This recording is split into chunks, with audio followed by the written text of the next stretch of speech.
So,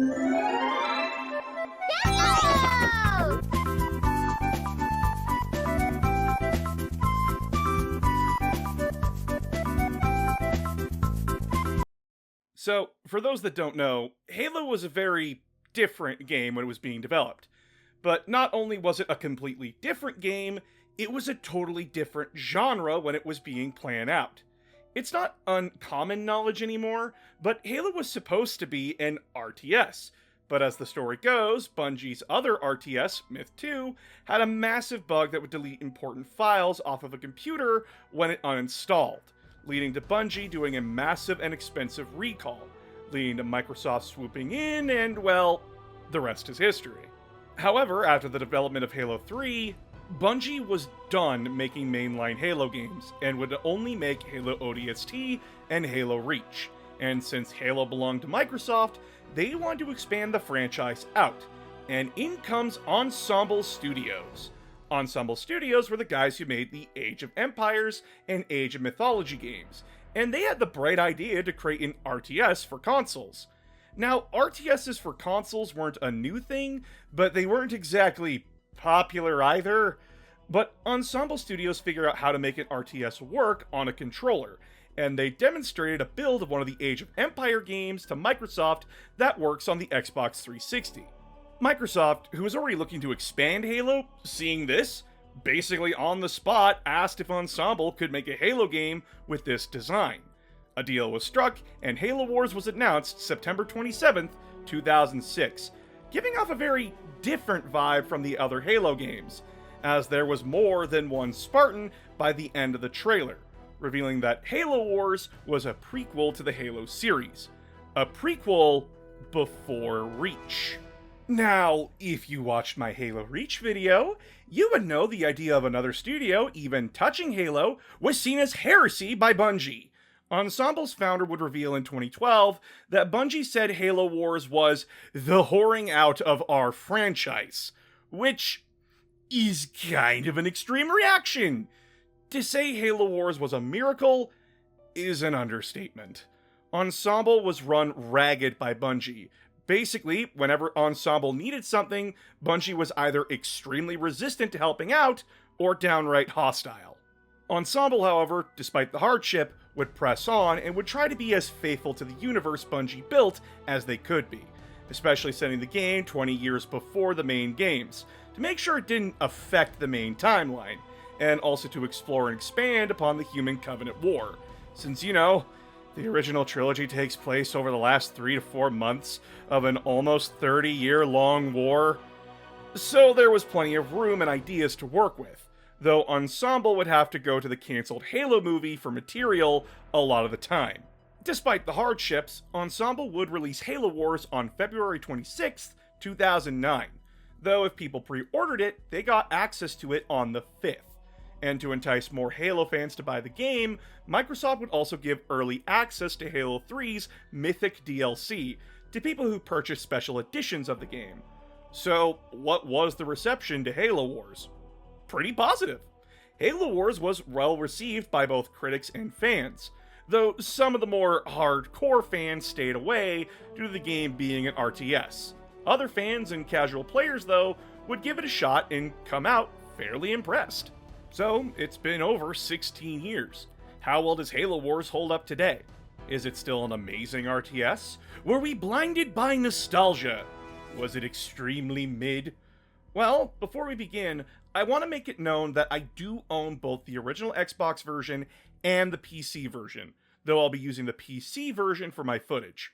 I will say that the Xbox controls works very well, and Ensemble did an amazing job making a full-fledged RTS work on a console. Now, let's dive in. To start, Halo Wars opens with a brutal but wonderfully animated cutscene, starting with a monologue from a man named Captain Cutter. The year is 2531, and humanity, which has been led by the United Nations Space Command for 6 years now, is at war with an alien hegemony named the Covenant, and it hasn't been going well. Over the world of Harvest, humanity has been fighting a grinding war for control of the world. Fun fact, Harvest was actually the first world to be attacked by the Covenant, which started the war. Cutter tells us the story of the war over Harvest, and how at first it went well, but with constant setbacks, the absolute numbers of the Covenant, and just sheer technological advantage, Harvest went from being a quick and decisive win into 5 years of hell, which is hilarious if you know the rest of the Halo timeline. However, into the 6th year of fighting over Harvest, it appears that the UNSC has control over the planet again, which is where our story starts properly, as the colony ship turned military vessel, Spirit of Fire, prepares to send forces down to the planet. Here we join Captain Cutter, along with ship AI Serena and Professor Ellen Anders. The three are overlooking the northern part of Harvest. The Covenant have dug up something there, so they are being deployed to figure out what's going on.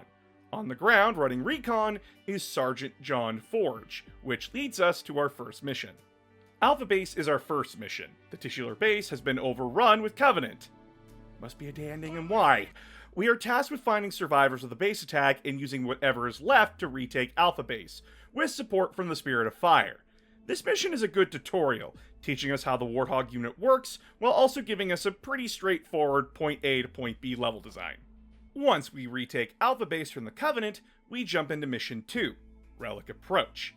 Here, Forge is overlooking the Covenant dig site, and he spots a rather familiar-looking elite, ordering one of his subordinates to open the relic, which they do.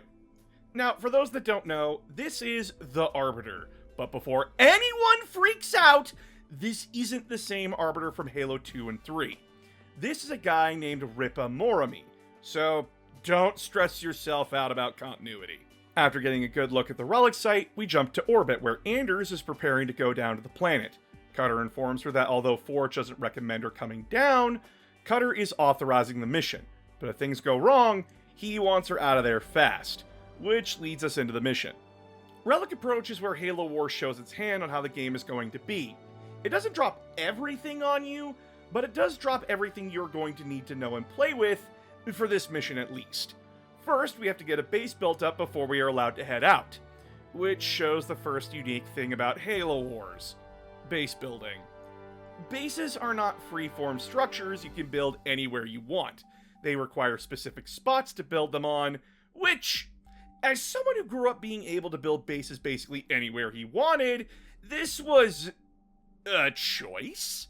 Even more perplexing is the fact that we also have to build our other structures, whether they be resource, military, or research buildings, on slots around the base.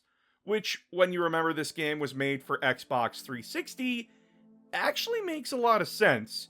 With Halo Wars being designed with an Xbox 360 controller in mind, making sure everything was in a small enough area to make it easy to access was a good idea. Granted, simplicity and ease of access means we do lose some freedom when it comes to building our own bases, and it also means all of our stuff is in one spot. Each base site can have up to a maximum of 7 open building slots, and both factions, Human and Covenant, have 6 buildings that basically do the same things with 2 exceptions. Since we are focused on humanity, we will focus on their stuff. The UNSC buildings are a barracks, where we can build our infantry units, a factory, where we can produce our armored ground units, an air pad, where we produce air units, a supply pad, where we get our resources, a reactor, which determines our technology level, and an armory, which allows you to research upgrades to global abilities, increase population capacity, and upgrade infantry and turrets. Though in Relic Approach, we only get access to the barracks, factories, reactors, and supply pads. Let's talk about tech and supply. Halo Wars only has 2 resource types. The first is supplies, which you get from supply pads or supply crates around the map, and it acts as our in-game currency. The second is your technology level, or tech level. Each reactor you build increases your tech level, which allows you to access to more buildings, options, and research. Though the more reactors you build, the more expensive they get, which can be a pain in the ass, since your tech level is directly tied to being able to produce certain units, and that can be a bit of an issue. As well, with supplies being our only currency type, researching units can be pretty expensive. The final infantry upgrade of ODSTs costs a whopping 1,800 supplies, and needs a tech level of 3 to get, which, since your reactors are a building that can be destroyed, can be really annoying. Again, this simplified resource system is good for newcomers, but when you're playing a late game and losing structures, it makes it hard for you to make a comeback, as you lose access to stronger units, meaning in multiplayer and even campaign, snowballing is a massive issue. Granted, anything you research in a mission is kept, even if your tech level decreases, so if you research medics for your infantry units, or have canister shells for your scorpions, you get to keep those upgrades, meaning that you aren't entirely screwed, and that if you do manage to make a comeback, you aren't having to research things that you already have. Now, before we head out to fight the Covenant, let's talk about the units in this mission. We get access to 5 unit types: Marines, Flamethrowers, Warthogs, Scorpion Tanks, and Cobras. Marines are the bog standard infantry choice. They can be upgraded to include more Marines, a rocket launcher, and a healer. Though as I said, later they can get a hefty upgrade to become ODSTs. But that's a surprise tool that will help us later. Flamethrowers are the anti-infantry unit for the UNSC.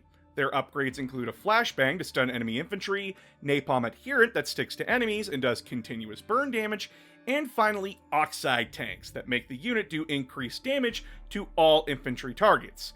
And I'm going to be honest, I never use flamethrowers unless they're forced on me in missions. Their range forces them to get uncomfortably close to the enemy most of the time, and I'd rather just get other units to do their job better. Next up is the Warthog.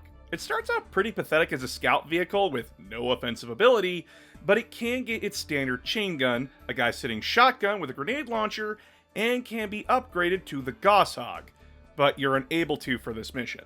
Then we have the Cobra, a slow-moving anti-vehicle and anti-building unit, given the unique ability to being able to set up and become a long-range sniper artillery unit. It gets the deflection plating upgrade, which increases its damage resistance, and the piercing shot upgrade, which allows the Cobra to do more damage to units that are behind its initial target. Then finally, we have the famous Scorpion Tank, an all-around anti-ground unit vehicle, which is fairly pricey for a ground unit, but the sheer firepower it brings is worth it. It gets 2 upgrades: Canister Shell, which is basically an AoE grenade that tears infantry up, and Power Turret, which allows the turret to turn way faster than normal, meaning quicker response times when in combat. I'll be covering each unit that we get access to as we go, but now that we got our units figured out, let's get back to the game. We push out of the base and run to the 2 other major mechanics for Halo Wars: global abilities and cover. Cover is only for infantry units, but it's pretty easy. You see a structure or any piece of terrain with blue circles on it, and you slap your units in it. Units in cover take reduced damage, which, no duh. However, global abilities are where things get wacky. By pressing up on the D-pad, or F for PC, we open up a menu that shows us the unique global abilities we get access to. For Relic Approach, we only get access to Restoration Drones, which is an ability that creates an area of effect that heals friendly units within it, so long as they aren't in combat. But later we get access to some crazy stuff, and a complaint that I have for it when we get there. But for now, this is all we really get for Relic Approach. Relic Approach is a pretty straightforward mission though. No, literally, the objective is just north of the base. Though along the way, you can do some side objectives of freeing some trapped UNSC forces, finding a landing pad that gives you some extra Marines and a Warthog, and blowing up a methane mine they used to help grunts breathe. Yeah! Fuck those squeaky fuckers! Though once we get to the temple site, it turns out that the Covenant have set up explosives. So we quickly blow that, and the mission is done. Mission 3 is Relic Interior, and we see Forge, Anders, and a squad of Marines entering the temple site. While investigating, Anders activates a star map leading to somewhere, but before we can get anything useful, a squad of elites ambush the squad, leading to Forge calling for evac. Which first, holy fuck! It was just a couple of elites in the cutscene, now it's like the Covenant got off their lunch break! This mission gives us 2 super units to play with. The Grizzly, a scorpion tank where our boy Forge basically took inspiration from SpongeBob's 2 giant paint bubble idea. Barnacles! What could be worse than a giant paint bubble? Oh, I know! 2 giant paint bubbles! The Grizzly is basically a souped up scorpion tank. It does twice the damage, has more health, and its canister shell shot has a bigger AoE than the normal one. The major downside of the Grizzly is that it takes twice as long to fire its main cannon. Though it should be fine, because the tank just murders anything in its path. So, using the Grizzly tanks, we absolutely destroy the Covenant defenses to push to Anders and Forge's position. Though a major pain is that we don't get our global abilities down here, so there isn't a normal way to heal our tanks. However, once we rescue Anders, she acts as a healer unit for our tanks, so we quickly repair our tanks and head for the exit, and after another Covenant ambush, we get Anders and Forge out. Once the two get back to Spirit of Fire, Anders reveals that although she only had a few seconds to look at the star map, she was able to discern where it wanted us to go next. So with a bit of pushing, Cutter agrees to head out from Harvest to the next world to follow this mystery. Once we arrive, we find out that the planet is the UNSC vacation world of Arcadia. Come, stay for the luxurious hotels, the clear ocean waters, and the plasma burns you'll get from the Covenant Classic! As Cutter gets status reports from the other UNSC ships in orbit, including a cameo from the Pillar of Autumn, he also gets a visual for the situation on the ground, revealing Spartans, and we deploy immediately to assist. Arcadia City is brutal. The goal here is to protect three— We're hit! We're hit! Somebody help! Please! Okay, two— Cargo 1, we got buckled plates. Any more shots and we're through. Cargo 1 is not responding. Okay, one! We defend one transport from the Covenant attack! The goal is just to keep the transports alive for 20 minutes. Granted, at around 17 minutes, the mission will escalate and give you 2 base locations to set up. The whole mission, however, is brutal, as the Covenant are throwing everything in the kitchen sink at us.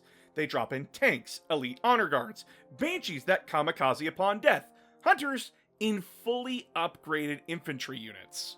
This makes completing the secondary objectives a fucking nightmare. You see, each mission has a set few secondary objectives, ranging from blowing up bases to making sure certain things happen. This either gets you extra points for your campaign score, will give you some extra stuff for the mission, or unlock a skull. For those unaware, Halo has a mechanic called skulls. Skulls are modifiers that can either make your experience easier, harder, or just make the game a birthday party. To get skulls in the other games, you'd usually just have to go find them. However, here you have to complete certain secondary objectives. The game doesn't tell you which one it is, but once you complete it, the game will point you in the direction of where the skull is spawned in. Then you send a unit to go grab it, and voila, you now have a skull to start your skull throne. Granted, when hunting for skulls, unless you really like twisting your neck backwards, I recommend skull hunting on easy. In this mission, we get access to our new unit, the Hornet. Hornets are fast-moving gunships that, although very squishy, hit real damn hard. They get the wingman and chaff pod upgrades, making the Hornet go from an anti-infantry unit to an anti-ground unit. Granted, if the enemy throws anti-air at them, well, Hornets get swatted. After we defend the one ship, and the time limit is up, our forces evacuate out of the city, and this leads us to the Arcadia Outskirts mission. Arcadia Outskirts has us pulled back to the crater site to hold the line until the Spirit of Fire can send reinforcements to our position. This mission gives us the big boy units. Spartan Red Team, made up of Spartan 2s Jerome, Alice, and Douglas. Now, these 3 were in the last mission, but now that we get to use them, let's talk about them. Jerome, Alice, and Douglas are all terrifying units on the field, and are great examples of why Spartans got called demons by the Covenant.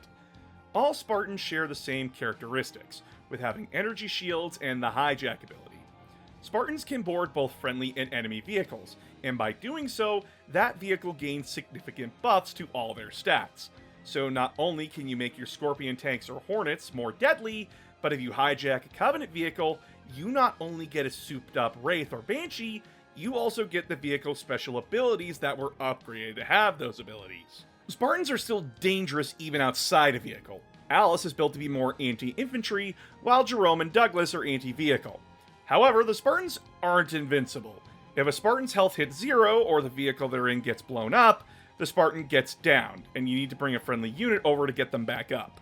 Along with getting Spartans this mission, we also get a new super unit, the Vulture, a massive gunship that, although it's slow and struggles to get away from anti-air units, It's the de facto best unit that the UNSC can field. This gunship hits hard, and any unit that gets caught out against it will usually get squished, and only gets better when you upgrade the thing to have Mega Barrage.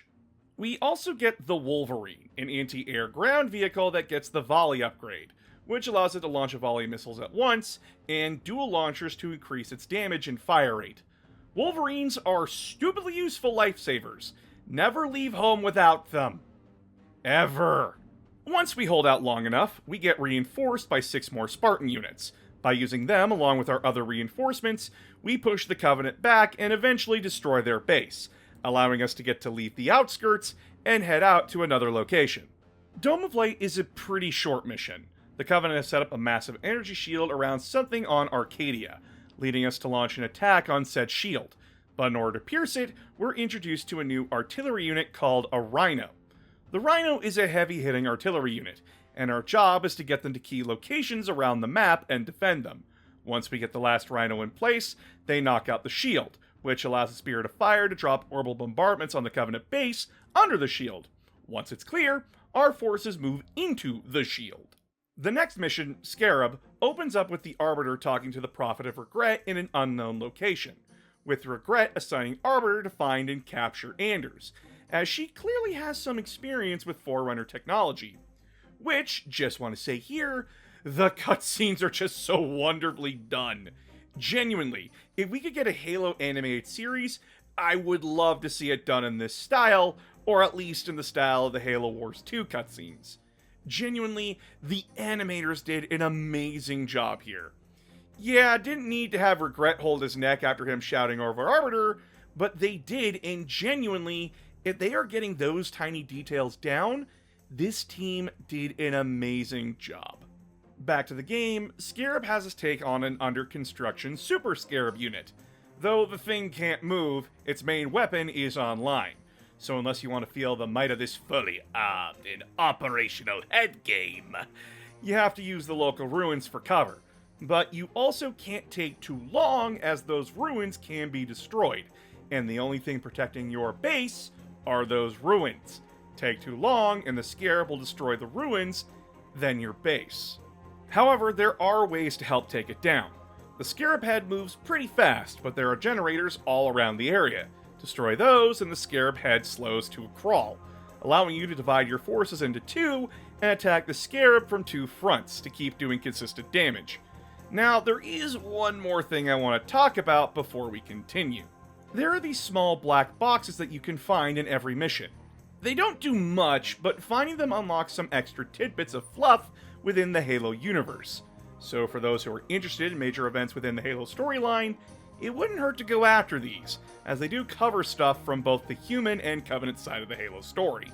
Now that that's covered, what happened?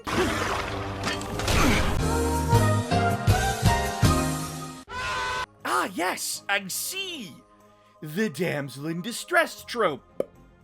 Yep, after blowing up the Scarab, Forge and Anders were studying the area only for Arbiter to show up, hand Forge his ass, and take Anders, leading the Spartan Red team quickly recovering Forge, and all 4 of them rushing back to the Spirit of Fire.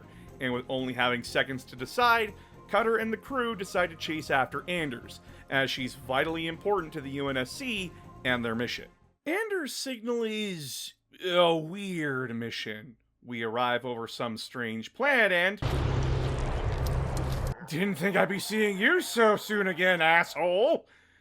When over the planet, Serena can't track Anders' signal, so Cutter deploys 3 recon groups to the planet to set up forward bases. Here we get access to the Elephant. Yeah, those big useless transports on Halo 3's map Sandtrap, they are actually useful here. Elephants act as mobile camps, able to set themselves up and act like a temporary barracks that you can train infantry units out of. Granted, it doesn't allow you to upgrade units, so unless you've been researching with an actual barracks, the Elephant deploys bog standard Marines and flamethrower units, and although it can defend itself, it's not meant to be the front and center of a firefight. The idea of it is that you find a place to park it and pump out infantry. It also does get upgrades. Twin engine to make it go faster, defense turret which gives it an autocannon to help ward off light vehicles when set up, and ceramic plating, which increases its durability. Once we produce a sizable force, we encounter brute forces that set up on a ridgeline, and with the help of Spartan Red Team flanking them, we are able to break the line and get to our beacon. However, since you saw the big ugly thing at the beginning, you can tell what's going to happen. The other two recon groups go missing, and we are basically tasked to go figure out what happened. Dude, check the news. It doesn't matter what channel. Movement! We've got movement all over! And shock of shocks, they got overrun by the Flood. Yep, just after you thought you murdered them all in Halo 3, they come back with a vengeance in Halo Wars. The Flood here are extremely nasty. Forget using infantry on them. Infection forms are extremely easy to kill, but that's not what makes the Flood dangerous. It's the giant tentacles that do massive damage to your units when they get close, the fact that you can't destroy their buildings permanently, and that destroying certain structures unleashes a Flood spore cloud that will circle your infantry and infect them. Means that you'll have to rely on vehicles more than infantry here. Once we save one elephant from the Flood, we get permission to set up a proper fire base, and using that, we quickly build up a force to retake the second elephant. I just said fuck it and made a vulture group to go get it. And once we get the last elephant back home, we head to the next mission, aptly named The Flood. In the Flood mission, Spartan Red Team investigates where Anders' signal is coming from, and it turns out that the Flood have begun building a grave mine. And though it's only just forming, the thing is getting massive. Even worse, we have to pull Red Team out before they get overrun. So, building up a strike force, we push through Flood forces to get to them, but along the way, we kill a Flood hive, and it being dead weakens the proto-gravemind. So, after we save Red Team, the job turns into killing each hive around the map to weaken the gravemind enough for us to put it down, which we do. Once that's done, we cut to Anders being interrogated by Regret and Arbiter, but before they can get anything useful out of her, an elite alerts the two that the Spirit of Fire is in orbit, and Arbiter orders that Regret be taken off-world while he heads out to deal with the problem. As for the Spirit of Fire, it turns out that our search has led us over an ocean, which I guess Moses and his Beyblade were nearby because the ocean begins to open up. Even worse, it turns out that with the ocean opening up, it has its own gravity well, and begins pulling the Spirit of Fire down to the planet. So, Cutter orders all forces to evac onto the ship, leading us to Shield World. Shield World is a brutal mission. Not only do you have a time limit thrust upon you, but we have to save 3 isolated groups of troops, which are constantly under attack by Flood forces. The reason I say this mission is brutal is because the worst parts of Halo Wars rear their ugly head here. The Halo Wars version of difficulty doesn't come from the enemy being smarter than you, it's just they do more damage on harder difficulties and can spam an unhealthy amount of units. This is what I like to dub stress testing you in the worst ways possible. The Flood will just infinitely spawn units, one on top of the other, meaning that when you inevitably have to run over to the Flood bases to clear the way for your troops, you get dogpiled by tons of infinitely spawning units. Since there are so many of them, even a fully upgraded Scorpion tank gets mulched so damn fast, it's disgusting. And I'm playing this on normal! This makes playing the game on other difficulties extremely annoying, as when you're trying to build up a force, you have to do it while moving at the pace of a turtle, while the AI has already built several swarms ready to chow down on you. Genuinely, it's frustrating trying to deal with it. This mission does give you the band-aid of a cryo bomb to kill the bird spam, but A, that costs resources, B, it doesn't kill every bird it touches, and C, as soon as any buildings you froze unfreeze, well, it's like nothing happened. This has been an escalating problem since Arcadia, and it's genuinely only getting worse from here. Though with a lot of patience, cryo bombs, and spamming the enemy right back, we eventually save every group and everyone evacuates to the Spirit of Fire, which is fully pulled into the planet's interior, and it turns out that the planet is entirely artificial on the inside. The Flood is clearly not done with us, however. The Flood either got aboard fleeing Pelican gunships, or just threw themselves into the ocean, but they got into the planet, and even worse, they are on the Spirit of Fire, meaning that we have to get out onto the hull and clear the Flood off the ship. The mission Cleansing is a good change of pace, though we don't have any structures to build resources or reactors. Since we are fighting aboard the Spirit of Fire, the resources come in at a steady pace and units and upgrades are available at the very start. But while we fight the Flood and now arriving Sentinel forces, we also have to protect the airlocks into Spirit of Fire, as without those, we can't produce units to come and assist us. As we are fighting off both Flood and Sentinel forces, something else comes to our attention. The Sentinels have activated a cleansing ring. If any biological life is caught in them, they get the good old disintegrator treatment. To make sure your ground troops don't get deleted, you have to have them hide inside the airlocks. Air units can't go back inside though, so they have to fly into the ring. It will deal damage, but since we are charging through it, it reduces the damage our airboys take. Though a good effect of the cleansing ring is that if the Flood structures are near death or are regenerating, the ring will clear the Flood off. So the job turns into building up our own forces and attacking the Flood when the ring is getting close. Then, once we do enough damage to the Flood, retreating back into the airlocks and letting the Sentinels do the rest. Once the ship is clear, we head off into the interior of the planet. But once we get to the center of the planet, the Spirit of Fire runs into a Covenant ship heading towards the same way we came in, which predictably leads to a battle, and the mission, Repairs. Repairs has us needing to repair the Spirit of Fire's power core while fending off Covenant forces. Though here we get some mission unique units for both the cleanse and repair missions. First off is the Cyclops, a walker unit that we use to repair the ship. Its upgrades include Repair Kit, which is already on them when the mission starts, and High Torque Joints, which increases the Cyclops' moving speed. These guys can be used for combat, but it's best to have them on repair duty here. Next up is the Hawk. Hawks are technically a final upgrade for the Hornet, but they are only accessible in this mission and the final one outside of multiplayer. Hawks are scary, and they just melt anything they look at. And I mean anything. Covenant dropships? Bye. Hunters? Get fucked. Covenant anti-building or anti-air units? Nope. God is the Hawk, and the Hawk has come to kill you.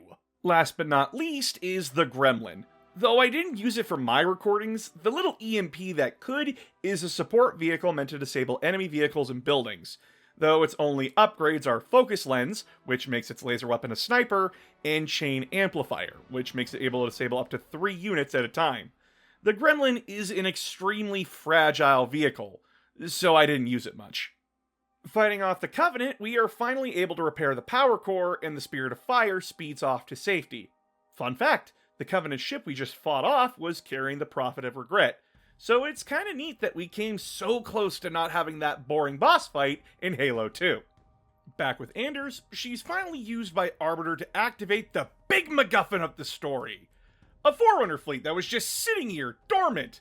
But with Anders being used to turn the ships on, the Covenant plan is revealed that they are going to take the Forerunner ships and use them against humanity. But luckily, while the elites are distracted, Anders manages to escape using a teleporter. Once she is safely away, she lands in front of a few infection forms, but is quickly saved by Forge, and we jump into the mission Beachhead. The mission has us first escort Anders to an evac point and hold off both Flood and Covenant forces. Once she is safely taken back to the Spirit of Fire, we are given the job of clearing out Covenant forces from the area and locking it down. Here we are finally able to really flex our muscles with units and upgrades, and though we have had access to ODSTs for a while, I wanted to talk about them here. The ODST upgrade is one of the most expensive upgrades for a unit in the game, but being able to deploy infantry units as a global ability is great. Downside is that we have to have line of sight to drop them in, and you have to wait for the drop ability to load up more troops, but ODSTs are amazing and do a lot of good work as they do twice as much damage compared to regular Marine units. Though the biggest thing we get here is the Scarab. Yep, for the first time in Halo history, we get to take control of a Scarab. Simply bring one of your Spartans over to it, and they board it like any other vehicle. Granted, it is only for this mission, so don't go trying to throw your Spartans at Scarabs after this, thinking it will work. Scarabs are extremely dangerous and tough super units, able to tear through any unit type with ease. Though air units and global abilities like Mac guns or cryobombs, you can really mess with it, so be aware of that when deploying it. Once we destroy all 4 Covenant bases in the area and build our own, we secure the area and lock it down to begin our plan to stop the Covenant's plans. That plan comes down to doing a canon event for me from Halo Reach, using the Spirit of Fire slipspace drive. The plan is to detonate the drive inside the planet's fake sun, which is also the core of the planet, to cause the planet to implode. So the job now is to escort the drive to the Apex site, which should be easy as we can just fly it there. Clear the area. We are dropping cargo.